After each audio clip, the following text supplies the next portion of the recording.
ہمارا ایسے لوگوں سے پالا پڑا جو ہمیں جہاں چاہتے تھے اٹھا کر مار دیتے تھے، حالانکہ وہ بہت زیادہ لوگ نہیں تھے۔ ہمارا سامنا سفید رنگ والے جوانوں سے ہوا، وہ دھاری دھار چمکتے ہوئے گھوڑوں پر سوار تھے۔ اللہ کی قسم انہوں نے ہمارا ستیہ ناش کر دیا، ان کے سامنے کوئی ٹک نہ سکا۔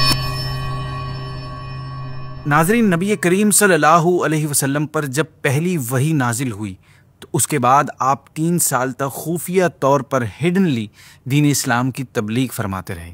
اس کے بعد اللہ پاک نے آپ صلی اللہ علیہ وسلم پر سورہ شعراء کی آیت نازل فرمائی، جس میں آپ کو اپنے قریبی خاندان والوں کو خدا سے ڈرانے یعنی اسلام کی دعوت دینے کا حکم دیا گیا۔ اس حکم پر عمل کرتے ہوئے ایک دن آپ صلی اللہ علیہ وسلم کوہ صفا کی چوٹی پر گئے اور اے قبیلہ قریش کہہ کر قریشیوں کو پکارا۔ جب سب قریش جمع ہو گئے تو آپ صلی اللہ علیہ وسلم نے فرمایا کہ اے میری قوم، اگر میں تم لوگوں سے یہ کہہ دوں کہ اس پہاڑ کے پیچھے ایک لشکر چھپا ہوا ہے جو تم پر حملہ کرنے والا ہے تو کیا تم لوگ میری بات کا یقین کر لو گے؟ تو سب نے ایک زبان کہہ کر کہا ہاں، ہم یقیناً آپ کی بات کا یقین کر لیں گے، کیونکہ ہم نے آپ کو ہمیشہ سچا اور امین ہی پایا ہے۔ ان کی طرف سے یہ جواب ملنے کے بعد آپ صلی اللہ علیہ وسلم نے فرمایا کہ اچھا تو پھر میں یہ کہتا ہوں کہ میں تم لوگوں کو عذاب الہی سے ڈرا رہا ہوں، اور اگر تم لوگ ایمان نہ لاؤ تو تم پر اللہ کا عذاب نازل ہوگا۔ یہ سن کر تمام قریش آپ صلی اللہ علیہ وسلم کو برا بھلا بولنے لگے۔ ان برا بھلا بولنے والے لوگوں میں ایک انسان ایسا تھا جو کچھ زیادہ ہی آپ صلی اللہ علیہ وسلم کے ساتھ بدتمیزی کرنے لگا اور آپ کی شان میں گستاخی کرنے لگا۔ یہی انسان ہماری آج کی ویڈیو کا تاریخی دشمن، ہسٹورک انیمی ہے۔ یہ آپ صلی اللہ علیہ وسلم کے ٹائم کا واحد تاریخی دشمن ہے جس کا نام قرآن پاک میں آیا ہے، اور یہ دشمن کوئی اور نہیں بلکہ آپ صلی اللہ علیہ وسلم کا چچا ابو لہب تھا۔ ابو لہب کا نام عبد العزیٰ ہے۔ یہ حضرت عبد المطلب رضی اللہ تعالیٰ عنہ کا بیٹا، حضرت عبداللہ رضی اللہ تعالیٰ عنہ کا بھائی اور آپ صلی اللہ علیہ وسلم کا چچا تھا۔ یہ بہت ہی گورا اور خوبصورت آدمی تھا۔ اس کے چہرے کی خوبصورتی اور چمک دمک کی وجہ سے اسے ابو لہب یعنی شعلے والا کہا جاتا تھا، اور اسی کنیت سے یہ فیمس بھی تھا۔ ناظرین، مکے میں اور ہجرت کے بعد بھی آپ صلی اللہ علیہ وسلم کے بہت سے دشمن گزرے، مگر ابو لہب کی دشمنی کو بہت زیادہ برا سمجھا جاتا ہے۔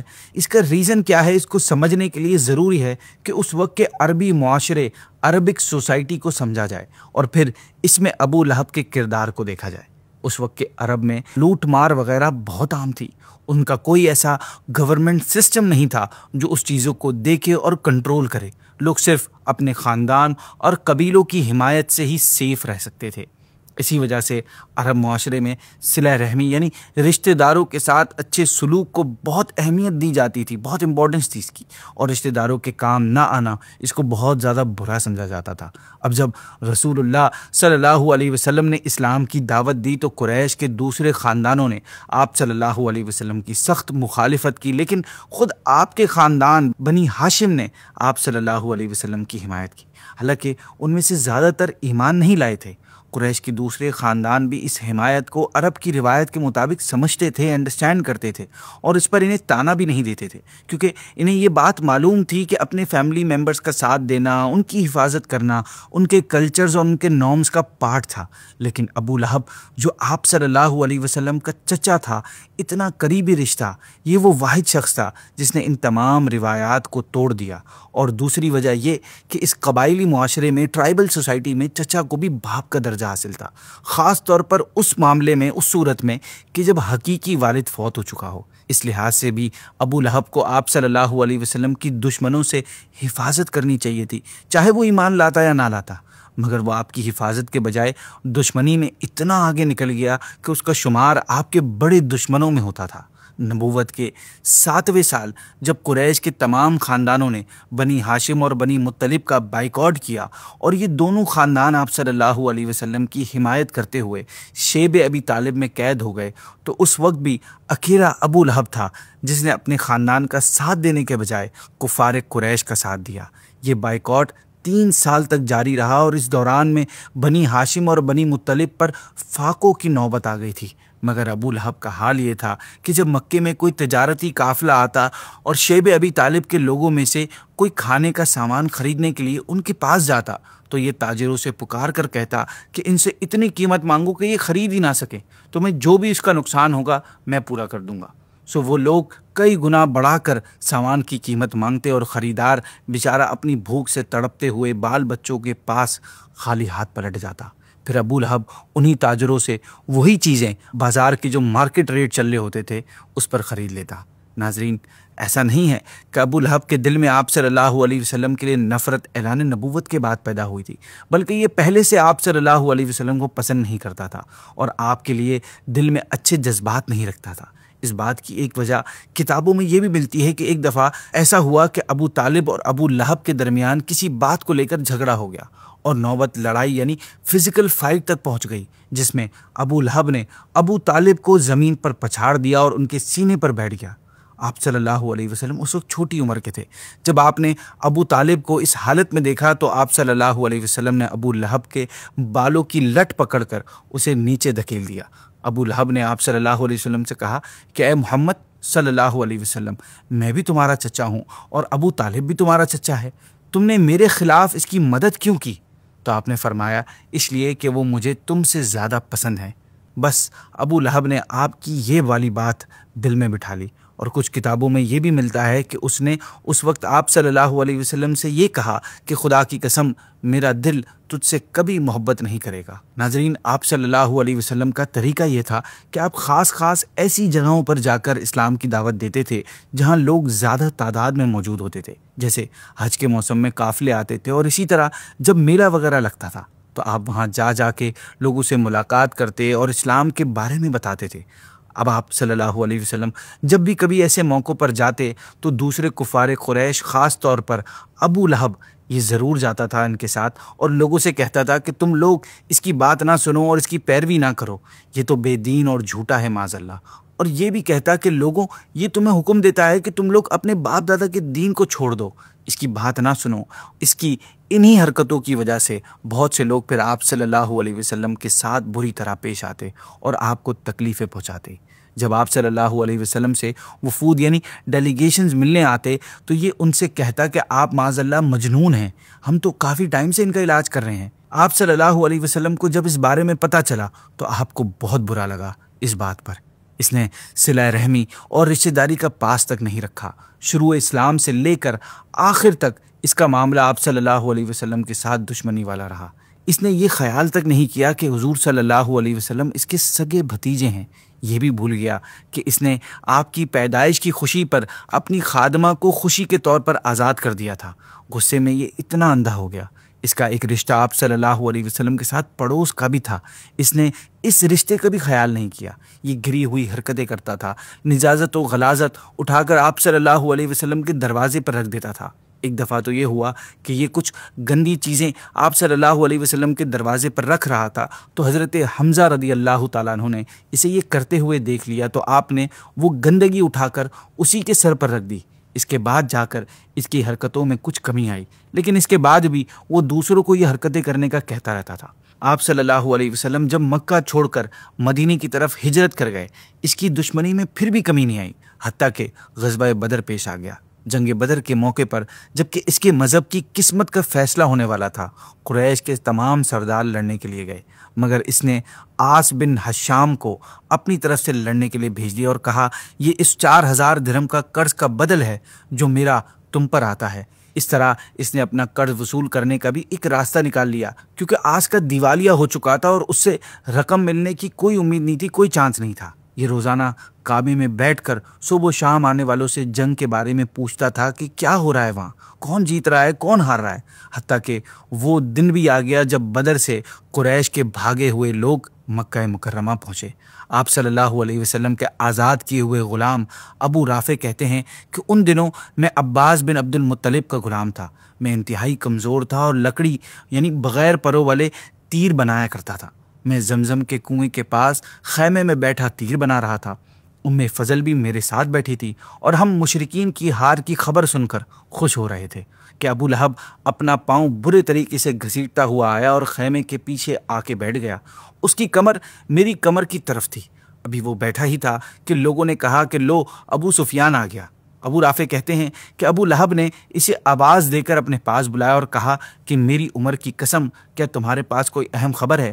ابو رافع کہتے ہیں وہ ابو لہب کے پاس بیٹھ گیا اور لوگ اس کے ارد گرد جمع ہو گئے۔ ابو لہب نے کہا، اے میرے بھتیجے، جلدی بتا وہاں کیا معاملہ رہا اور کیسا سب کچھ رہا؟ اس نے کہا، اللہ کی قسم، ہمارا ایسے لوگوں سے پالا پڑا جو ہمیں جہاں چاہتے تھے اٹھا کر مار دیتے تھے، حالانکہ وہ بہت زیادہ لوگ نہیں تھے۔ ہمارا سامنا سفید رنگ والے جوانوں سے ہوا، وہ دھاری دھار چمکتے ہوئے گھوڑوں پر سوار تھے۔ اللہ کی قسم، انہوں نے ہمارا ستیہ ناش کر دیا، ان کے سامنے کوئی ٹک نہ سکا۔ ابو رافع کہتے ہیں کہ میں نے اٹھ کر کہا، اللہ کی قسم، وہ فرشتے تھے۔ میری بات سن کر ابو لہب نے میرے منہ پر زوردار تھپڑ مارا، میں بھی اس پر جھپٹا۔ اس نے مجھے اٹھا کر زمین پر پٹک دیا، پھر وہ گھٹنوں کے بل میرے سینے پر بیٹھ گیا، مجھے مارنے لگا۔ میں کمزور تھا، اس لیے فضل کھڑی ہو گئی۔ انہوں نے خیمے کی ایک بانس ہاتھ میں لی اور یہ کہتے ہوئے ابو لہب کے سر پہ مار دی کہ اس کا آقا یہاں نہیں ہے، اس لیے تو اسے کمزور سمجھ بیٹھا ہے۔ اس مار سے ابو لہب کا سر شدید زخمی ہو گیا، وہ اپنے پاؤں کو گھسیٹتا ہوا کھڑا ہوا۔ وہ اپنی قوم کی بدترین ہار کی وجہ سے خوب ذلیل ہوا۔ اس طرح اللہ پاک نے اس کی تدبیر کو خاک میں ملا دیا، اس کے مکر کا جواب دیا اور مصیبت اسی پر لوٹ آئی، اسی پر پلٹ گئی۔ حالانکہ اس نے تو اپنا ایک گھوڑا اور سپاہی بھی تیار کر کے بھیجا تھا اور اپنا مال بھی خرچ کیا تھا، اور وہ اس انتظار میں تھا کہ اس کے پاس قریش کے لشکر کی فتح اور آپ صلی اللہ علیہ وسلم اور اس کے ساتھیوں کی ہار کی خوشخبری پہنچے، لیکن سب کچھ ضائع ہو گیا اور اس کے ہاتھ کچھ نہ آیا۔ ناظرین، یہ آپ صلی اللہ علیہ وسلم کی دشمنی میں کتنا برا ہو گیا تھا، اس کا اندازہ اس بات سے لگائیے کہ قرآن پاک میں اللہ پاک نے اس کی برائی میں پوری ایک سورت نازل فرمائی ہے۔ جب آپ صلی اللہ علیہ وسلم نے کوہ صفا پر عرب کے لوگوں کو دعوت دی تھی تو اس پر ابو لہب نے آپ کی شان میں گستاخی کرتے ہوئے کہا تھا کہ تم تباہ ہو جاؤ، کیا تم نے ہمیں اس لیے جمع کیا تھا؟ اس پر سورہ لہب نازل ہوئی تھی جس میں اللہ پاک نے آپ صلی اللہ علیہ وسلم کی طرف سے جواب دیا۔ ناظرین، ایک دن یہ باہر نکلا تو کفار قریش جمع تھے۔ انہوں نے اس سے کہا کہ اے ابو عتبہ، تم ہمارے سردار ہو اور تمہیں محمد صلی اللہ علیہ وسلم پر ہم سے زیادہ حق حاصل ہے، اور ابو طالب ہمارے اور ان کے درمیان رکاوٹ بنے ہوئے ہیں۔ اگر تم انہیں قتل کر دو تو ابو طالب اور نہ ہی حمزہ تم پر کوئی اعتراض کریں گے اور تم اس کے خون سے بری ہو جاؤ گے، ہم اس کی دیت ادا کر دیں گے اور تم اپنی قوم کے سردار بن جاؤ گے۔ یہ سن کر ابو لہب نے کہا، ٹھیک ہے، میں تمہارے لیے یہ کام کر دوں گا، یعنی معاذ اللہ یہ آپ صلی اللہ علیہ وسلم کو شہید تک کرنے کے لیے راضی ہو گیا۔ پھر اسی رات یہ اور اس کی بیوی جمیل اپنے اس برے ارادے سے آپ صلی اللہ علیہ وسلم کے قریب آئے۔ آپ صلی اللہ علیہ وسلم اس وقت نماز پڑھ رہے تھے۔ قریب پہنچ کر اس نے آپ کو آواز دی، لیکن آپ نے کوئی توجہ نہ دی۔ بس اس کے بعد اس نے اور اس کی بیوی نے محسوس کیا کہ یہ اپنے پاؤں کو ہلا نہیں پا رہے، یعنی یہ دونوں وہیں کے وہیں جم گئے، نہ تو آگے بڑھ سکے نہ ہی کوئی نقصان پہنچا سکے۔ پھر جب صبح ہو گئی اور آپ صلی اللہ علیہ وسلم نے نماز مکمل کر لی تو ابو لہب نے کہا کہ اے محمد صلی اللہ علیہ وسلم، ہمیں آزاد کر دو، یعنی ہم پر سے یہ مصیبت ہٹا دو۔ آپ نے فرمایا، میں تمہیں اس وقت تک آزاد نہیں کروں گا جب تک تم یہ وعدہ نہ کرو کہ تم مجھے اذیت نہیں دو گے۔ ناظرین، اس قسم کی نشانیاں دیکھنے کے باوجود بھی اس نے آپ صلی اللہ علیہ وسلم سے دشمنی نہیں چھوڑی، اور اپنی اس دشمنی کی وجہ سے اس کا بہت برا انجام ہوا۔ جب کفار قریش بدر کی جنگ سے ہار کر مکہ واپس آئے تو جنگ بدر کے حالات، لوگوں کی زبانی سن کر ابو لہب کو بہت افسوس ہوا۔